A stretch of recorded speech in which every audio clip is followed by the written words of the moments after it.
자기를 부인하고 자기 십자가를 지고 나를 쫓을지니라, 이런 제목으로 자기 부인에 대해서 말씀을 합니다. 자기 부인은 카하시거든요. 카하시는 카프예요. 그죠?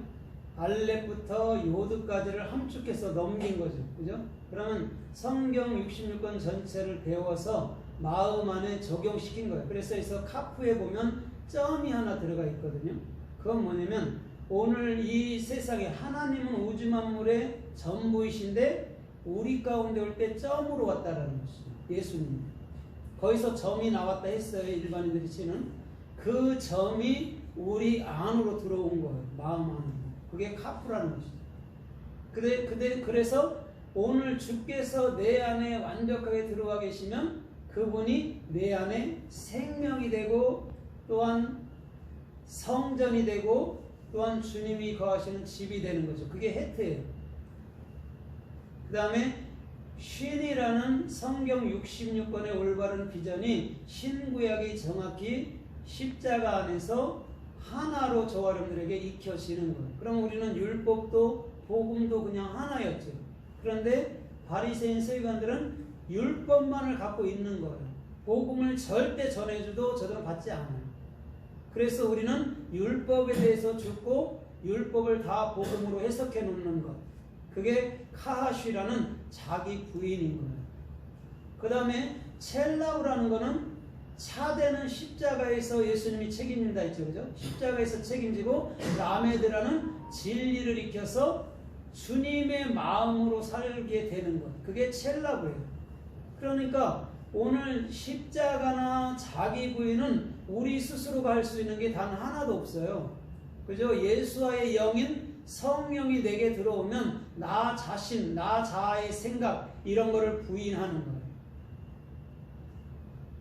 그래서 마태복음 26장 33절로 34절 이렇게 보면은 뭐가 나오냐면 목자를 치리니 양이 흩어지리라 이렇게 말하거든요. 그러면서 너희가 다 나를 떠나리라 그랬더니 베드로가 내가 죽을지라도 실족할지라도 주님을 절대 떠나지 않고 주님을 따르겠나이다 이렇게 말해요. 그때 34절에 뭐라고 얘기하냐면 네가 가불기 전에 3번 나를 부인하리라 이렇게 얘기해요. 그런데 난 절대 부인하지 않을 거야 라고 다짐하고 맹세해. 그런데 훗날 보니까 정확히 3번을 부인하고 그게 생각이 나서 통곡하며 울었다라고 얘기를 해줘요.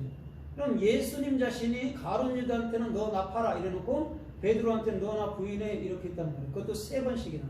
셀롯이라는 건 정확히 네가 올바른 비전으로 익혀서 올바른 비전이 되면 나를 부인하라는 말이 왜 부인이라는 줄을 알게 될 거야 라고 얘기해 주는 거예요. 그래서 예수님을 부인했잖아요. 자이든 타이든. 그죠? 그래 놓고 나서 이제는 예수님이 십자가에 돌아가신단 말이죠. 그러고 예수님께서 성령으로 우리 안에 들어오게 되면 우리는 날마다 내 십자가를 질 수도 있고 또한 날마다 나의 생각들을 부인할 수 있는 단계로 간다라는 거죠. 그게 부인인 거예요. 우리는 스스로 부인할 수가 없어요. 안 돼요. 되지도 않아요. 성령이 들어와야 나의 생각을 완벽하게 부인해 나가는 것이죠. 그러면 올바른 비전이 되면 나의 생각은 끝나는 거잖아요. 그죠? 카하시가 올바른 비전이니까. 그러면 오늘 저와 여러분들의 중심에서도 주님께서 부인하라는 너는 나를 3번 부인하라는 말을 정확히 인지를 하고 있어야 돼요. 아, 우리는 다 예수를 부인하고 그리스도를 시인해야 되는 거구나. 이 단계로 가야 되는 거죠. 그래서 마태복음 10장 34절에도 이렇게 말해요. 누구든지 이렇게 말해요. 인자 앞에서, 그치? 하나님 아들 앞에서 하나님 아들을 참으로 부인하면 나도 부인할 것이고 하나님 아버지 앞에서 나를 시인하면 나도 시인한다 이렇게 말해요. 여러분 잘 보세요. 예수님이 갑자기 뜬금없이 너 나 부인하면 나도 부인할 거야. 너 나 시인하면 나도 시인할 거야. 이런 여러분 율법적인 행위가 어디 있나요? 그럼 누구든지 주님을 따를 자가 한 명도 없다라는 얘기거든요. 그건 이런 거예요. 바리새인 서기관들한테 하는 말인데 너희는 내가 아니고서는 절대 부인인지 또한 주님을 입으로 시인하는 것인지 너희는 알지 못해 이런 말이죠. 주님이 십자가를 지고 돌아가셔서 내 안에 오실 때야만이 분명히 내가 나를 부인하고 또한 주님을 시인한 호몰로게어 하는 것을 절대 알 수 있다라는 것이죠. 호몰로게어가 뭐라고 그랬죠? 시인하는 거, 고백하는 게 한 생각, 한 마음, 한 말, 한 뜻으로 하는 거예요. 그걸 호몰로게어, 시인하다, 고백하다 이런 거죠. 그래서 요한일서 1장 9절에도 뭐라고 그래요? 하나님은 미쁘고 의로우사 죄들을 자백하는 자들에게 뭐요? 주님께서 은혜를 주시고 죄들을 자백하다가 호몰로게오 시인이거든요. 근데 우리가 스스로 내가 죄인임을 알 자가 누가 있겠냐고. 나는요 착하게 살았어요. 어려서부터 나쁜 짓 안 했어요. 다 그렇게 살죠. 그런 사람 많죠. 근데 나는 아니네요. 난 죄인이었네요로 가야 되는 것이죠. 그것을 주님께서 기뻐하시는 거예요. 그래서 우리 주님이 부인하면 우리도 부인하게 되고 우리 주님이 시인하면 우리도 시인하게 된다는 건데 오늘 성령이 예수가 보내신 성령이 내 안에 오면 부인과 시인을 정확히 할 수 있고 십자가를 지고 쫓는 것과 자기 부인을 절대 할 수 있을 줄 믿습니다. 그런 거로 끊임없이 나의 생각을 벗어버려야 돼요. 그게 우리 그리스도인들이 할 일이라고요. 그게 악이에요. 나의 생각이 악이라고요. 나의 생각을 벗지 못하면 절대적으로 주님의 뜻을 쫓을 수가 없어요.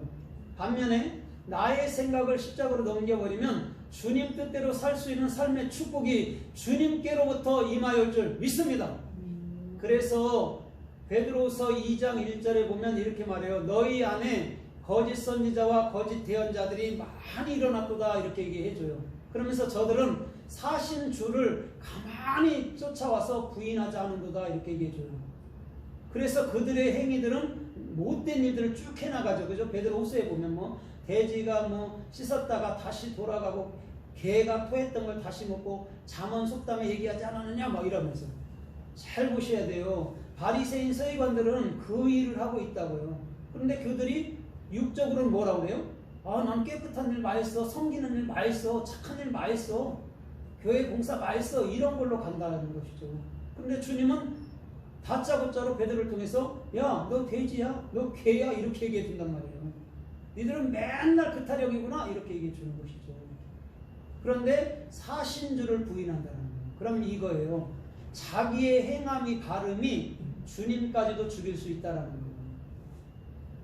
내가 이렇게 바르게 사는데 내가 천국 못 간다고? 이렇게 나오는 거예요. 내가 바르게 살아도 천국 갈 자는 단 한 명도 없습니다. 그죠? 주님이 은혜를 줘야 가는 거지 내 바른 행위로는요 오히려 주님은 넌 악한 자야, 너는 미련한 자야, 넌 어리석은 자야 라고 주님은 말씀해 준다는 거죠. 그러면 천국 가기에 최고 걸림돌은 누구냐면 옆에 사람도 아니고 나 자신에 있는 자아라니까요. 선행을 내가 갖고 그것을 움직여 가는 거예요.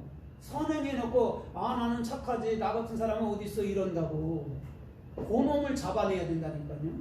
선행을 하든 뭘 하든 우리는 아무것도 권한이 없어요. 주님께서 하셨네요. 그저 주님께서 이끄시는 또한 주님께서 원하시는 주님께서 축복해 주시는 그런 삶을 살아야 되네요. 이렇게 나가야 되는 거죠. 주님은 그 자를 의인이라고 얘기해줘.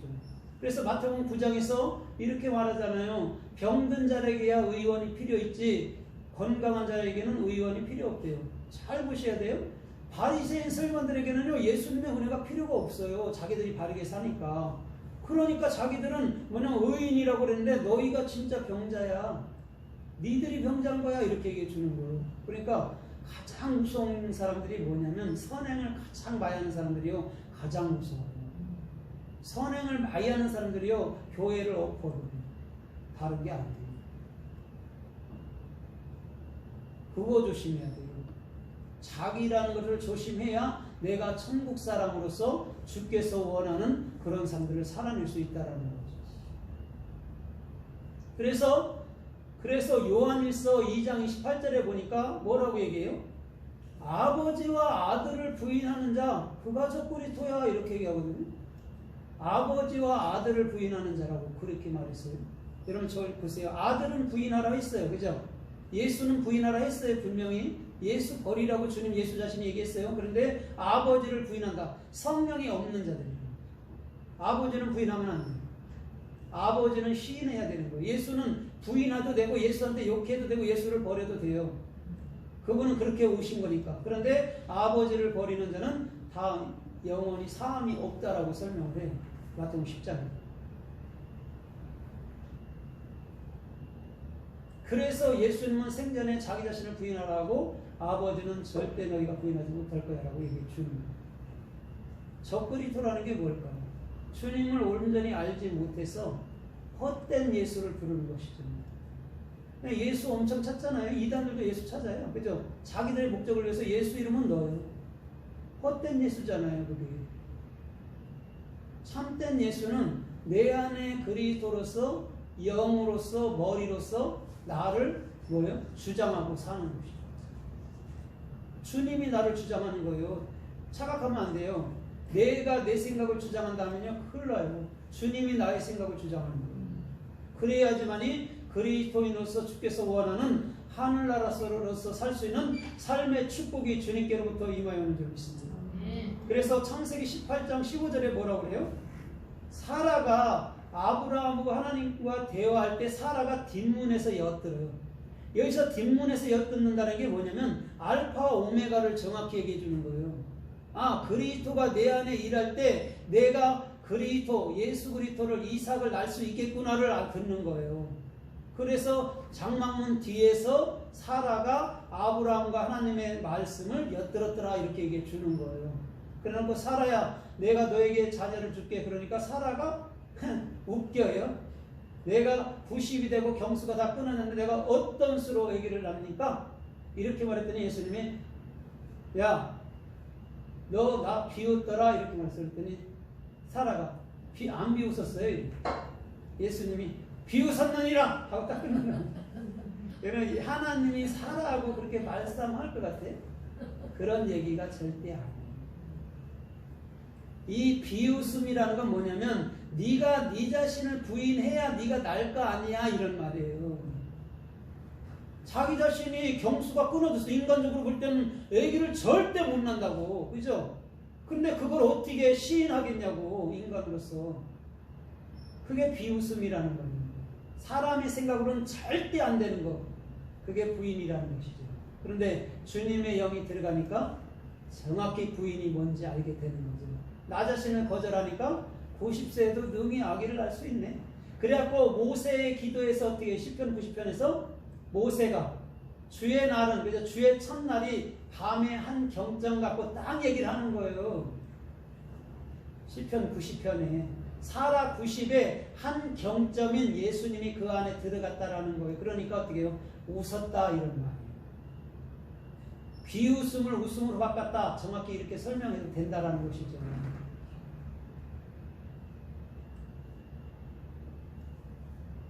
그래서 사라는 자기 자신을 사는 동안 이제 부인해 나가야 됩니다. 아, 내가